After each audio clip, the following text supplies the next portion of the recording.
Assalamu alaikum. I'm Dr. Monis Mukhtar, consultant implantologist and periodontologist at Aesthetics and Dental Implantology Center. Our today's topic is effect of bisphosphonate on dental treatment. बहुत सारी इस वक्त हमारी यहाँ औरतों के अंदर स्पेशली पोस्ट मेनोपॉजल वुमेन्स जो होती हैं लाइक 50+ 60+, स्पेशली औरतें, उनको ऑस्टियोपोरोसिस का मसला होता है जो कि हार्मोनल डिसऑर्डर की वजह से या इम्बैलेंस की वजह से होता है और ऑब्वियसली एक एज रिलेटेड प्रोसीजर इम्पैक्ट भी है उसका। असल में दुनिया के अंदर कहीं पर भी जब डेवलप कंट्रीज के अंदर इन पेशेंट्स को ट्रीट किया जा रहा होता है तो उनको पहली चीज़ ये बताई जाती है कि if you want to go through any dental treatment, either implants और extraction, any surgical procedure, if you want to go through it, get it done, because once we start this treatment then you might not be able to get through to those treatments, like आप surgeries नहीं करवा सकते हैं, extractions नहीं करवा सकते हैं, मतलब these minor surgeries in patients के अंदर मुश्किल होता है। बेसिकली होता क्या है, बिसफॉस्फोनेट एक ड्रग है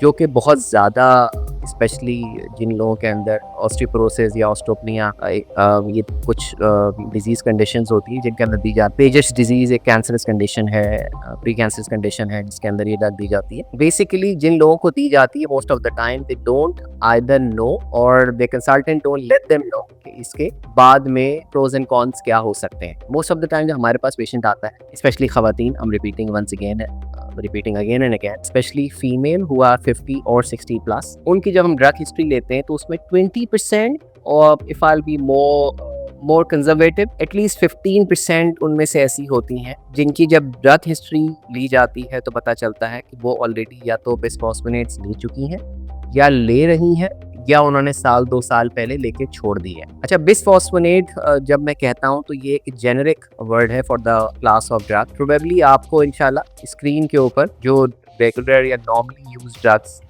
इस नाम की इस कैटेगरी में आती है उस स्क्रीन पे आप लोगों को लिखी भी नजर आ जाएंगी। Any of you if they are using it, आपका पहला फर्ज ये है कि आप अपने डेंटिस्ट को जाके ये जरूर बताएं। जैसे मैंने कहा कि मेरे पास ज़्यादातर पेशेंट जो आते हैं वो implant surgery, soft tissue grafting, sinus lifts और थर्ड मोड इंफेक्शन या एक्सट्रैक्शन सर्जरीज के लिए ही आते हैं। तो उन पेशेंट के लिए ये जानना या उन पेशेंट के बारे में मेरे लिए जानना बहुत ज़रूरी होता है कि अगर उन्होंने ये दवाएं ली तो उनकी बॉडी के अंदर जो हीलिंग पैटर्न है स्पेशली फॉर द बोन्स वो नॉर्मल नहीं है। हमारी बोन्स किस तरह से हील करती हैं? हमारी बोन्स में 2 पैटर्न होते हैं, एक को हम कहते हैं ऑस्टियोब्लास्ट, ये सेल्स होते हैं, एक को कहते हैं ऑस्टियोक्लास्ट। बेसिकली जो ब्लास्ट होते हैं वो बोन फॉर्म करते हैं, जो क्लास्ट होते हैं वो बोन को खाते हैं या बोन को रिजॉल्व करते हैं। बेसिकली जो बिसफॉस्फोनेट ड्रग है वो ऑस्टियोक्लास्ट की एक्टिविटी को मिनिमाइज कर देती है और ऑस्टियोब्लास्ट को बढ़ा देती है, which is good for the people who normally have a low density bone, they have soft bones, who don't have strength enough in their bone. So this is a good thing actually. But on the other side, इसका जो सबसे बड़ा side effect है वो ये है कि उनकी जो बोन की हीलिंग है वो अब नॉर्मल नहीं रहती। तो अब अगर आप मेरे पास आएंगी और मुझे आपके इम्प्लांट डालना है या मैंने आपकी एक्सट्रैक्शन करनी है, if I even take your tooth out और आप एक्टिव ट्रीटमेंट से गुजर भी चुकी हैं और आपको 6 महीने हुए हैं, साल की हुआ है, इवन देन आपका बोनी पैटर्न नॉर्मल नहीं होता है, आपकी बोन हील नहीं करेगी।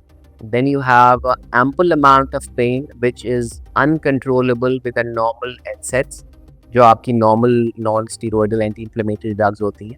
अक्सर पेन उनसे कंट्रोल नहीं होता है तो आपको फिर हमें कोडीन बेस्ड ड्रग्स देनी पड़ती हैं which are actually very strong painkillers. लेकिन अगर आपने ये बताया नहीं है और आपके डेंटिस्ट ने आपसे हिस्ट्री नहीं ली कि आप ये ड्रग ले चुकी हैं या नहीं ली है, तो even after any painless procedure you will be in a very severe pain after the wearing of your anesthesia।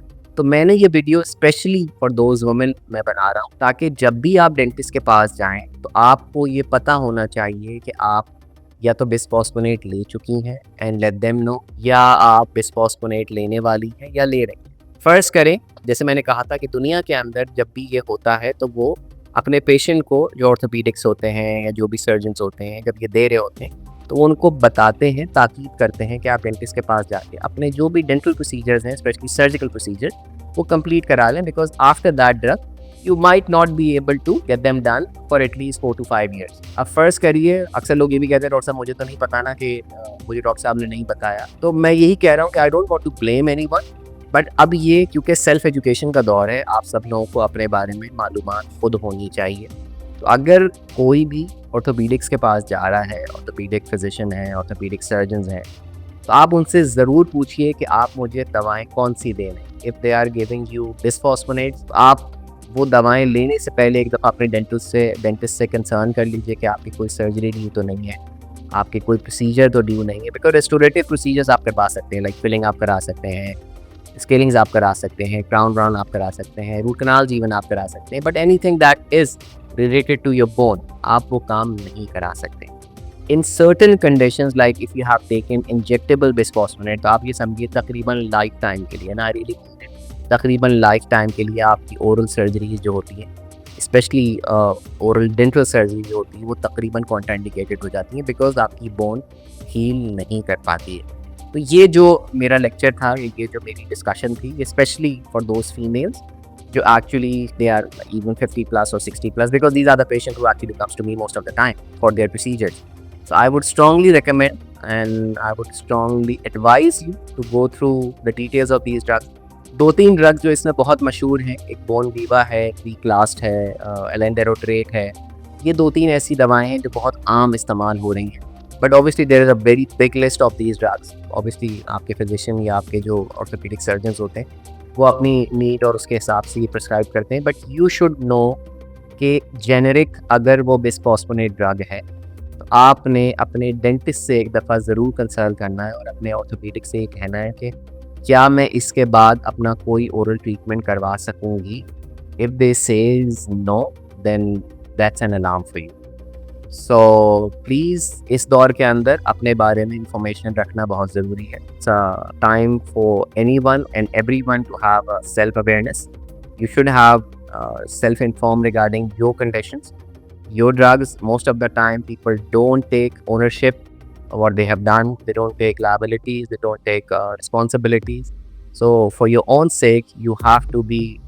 You are the responsible. You are the responsible person for your own self. So, in case of any query regarding these things, please write to me, and I'll be more than happy to answer your questions and concerns. Thank you very much.